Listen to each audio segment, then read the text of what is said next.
Magandang umaga mga katanod. Ohayo!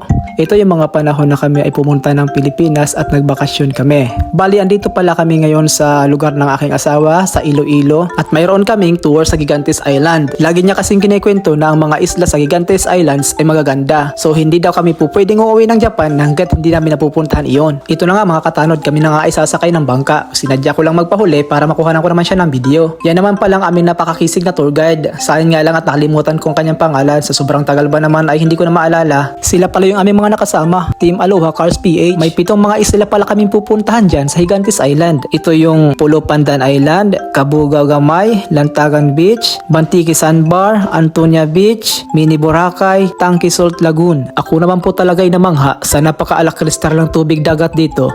Biruin mo ba naman ay kitang-kita na ang bato sa ilalim? Talaga naman ay napakalinaw. Swerte din namin siguro na hindi umulan. Bale, ito pala yung una sa listahan namin na pupuntahan. Itong Pulo Pandan Island. Maliit lang po itong isla. Hindi ko lang matansya kung ilang square meter lang ang mayroon ito. Kung meron lang drone ay kitang-kita ang kabuuan dito. Sa mga sandaling iyan ay hindi na rin ako gaano kumuha ng mga video. Kami na lang ay nagpicture-picture. Nga pala katanod, pag naibigan mo pwede ka rin maligo. Kaso nga lang, ingat-ingat lang. May mga parte kasing malalim at pabato-bato. Sige mga katanod, picture-picture muna kami.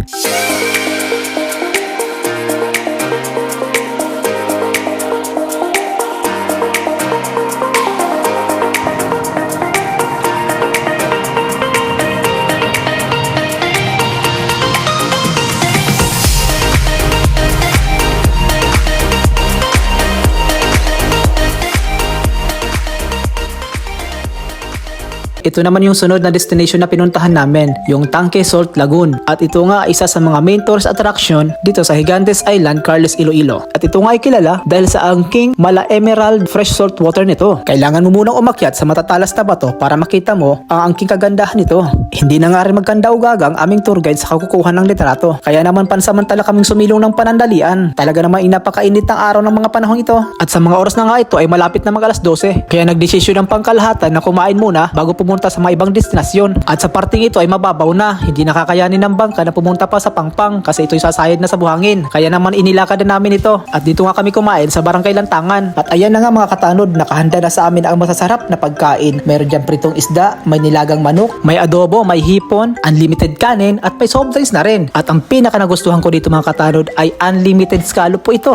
Sa buong buhay ko nga ay ngayon lang akong nakatikim yan. Napakasarap nito, talagang sinulit ko na. Siguro ay nasa 4 na pinggan nga ng scallop ang nakain ko diyan. Pansinin niyo mga katanod, para tuloy akong padre di pamilya dito. At habang ini-edit ko nga ito, ako ay natatakam at gustong-gusto kong kumain ng scallop. Namiss ko tuloy ang Pilipinas. Kailan kaya ulit makakapagbakasyon? Tapos na nga kaming kumain at ngayon kami magbabayad na. Kadami ang mga turista sa mga araw na yan at meron din mga dayuhan na taga-ibang bansa. Sadyang hindi ko lang kinuhanan ng video kasi nakakahiya na eh. Kaganda ng ganitong negosyo, talaga namang walang kalugi-lugi. At sa tabi naman ng kainan na ito ay mayroon ditong bunting souvenir shop. Samot-saring magagandang klase ang mayroon dito. Sa halagang 50 hanggang 100 ay makakabili ka na nito. Nakadepende sa uri at design nito. Kaya naman ay hindi na kami nagdalawang isip at bumili kami. Bilang suporta na rin kay nanay at sa kanyang munting negosyo. Para na rin magkaroon ng alaala na minsan ay pumunta kami dito. Natuwa lang ako sa batang ito at kinuhanan ko na rin ng video. Grade 10 pa lang siya at marunong na siya maghanap buhay. Kaya hindi namin pinalagpas tanungin kung magkano ang singil niya. Ang sagot niya naman ay donasyon lang. Nakadepende daw sa customer kung magkano bibigay. Pwede 5, pwede 10, pwede 20. Kahit magkano masaya na daw siya. Mula sa Pangpang hanggang sa bangka ihahatid niya yung customer. Pay nakakapagod naman talaga maglakad-lakad sa tubig habang may hinihila-hila. Meron naman dito mga batang nakakatuwa. Hindi naman sila nanghihingi ng pera. Sadyang binigyan lang namin. Kaya ay ginawa namin ng challenge. Bibigyan namin sila ng pera. Ngunit ay sisisirin nila ito sa ilalim ng tubig. Kagagaling ng mga batang ito. Kasi kahit saan namin itapon ay talagang nakahanap nila kaagad. Bukod nga sa amin ay meron din mga nagbibigay. At sa mga sandaling ito ay unti-unti na nga umalis ang bangka. Yung ibang mga kasamahan namin ay tumigil na sa pagbibigay kasi masyado nang malalim. Baka kung ano pang mangyayari sa mga bata. Kawawa naman. At sa huling pagkakataon ay nagbigay pa ako ng barya diyan. Tinigil ko na din ng paghagis para hindi na sila sumunod. Ang sumunod naman na pinuntahan namin ay itong ang Antonia Beach. Mayaman din ito sa iba't ibang klase ng marine life. At bukod dito, ito ay kilala dahil sa mga natatangin niyang rock formation. Kung sakaling kayo ay mag-island hopping dito sa Gigantes Island, talagang wag na wag niyong palalampasin itong islang ito. Sa mga oras na nga ito ay malapit na mag alas 2. Talaga naman ay napakatindi na ng sikat ng araw.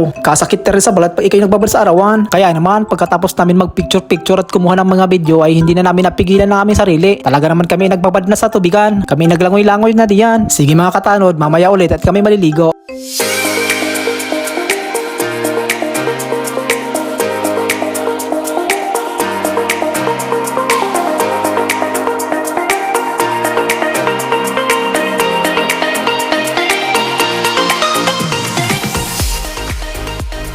At yung huling destination nga namin pinuntahan ay itong Cabugao Island. Nakakatuwa nga at mayroon ako nakilala dito isang lalaki. Hey, Andito po Sir Tevis sa dito ako nagtatago sa Carles. Sir Tevis.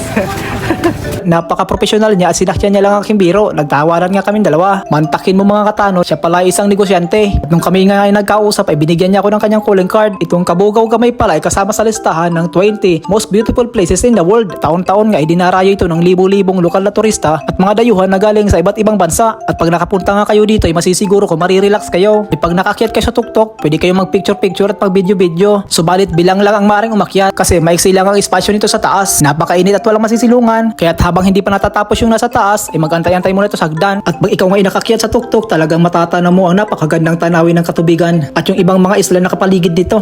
Mayroon pa pala akong nakilala isa pang batang negosyante. Siya ay nagbebenta ng samut-saring mga sasakyan. Kaya kung sakaling kayo ay naghahanap ng mga sasakyan, i-search nyo lang ito sa Facebook o kaya sa Google. At hanggang dito na lang mga katanod. Kung sakaling nagustuhan mo ang aking video, paki-follow and share naman. Hanggang sa muli, kita-kita ulit sa next vlog. Bye-bye!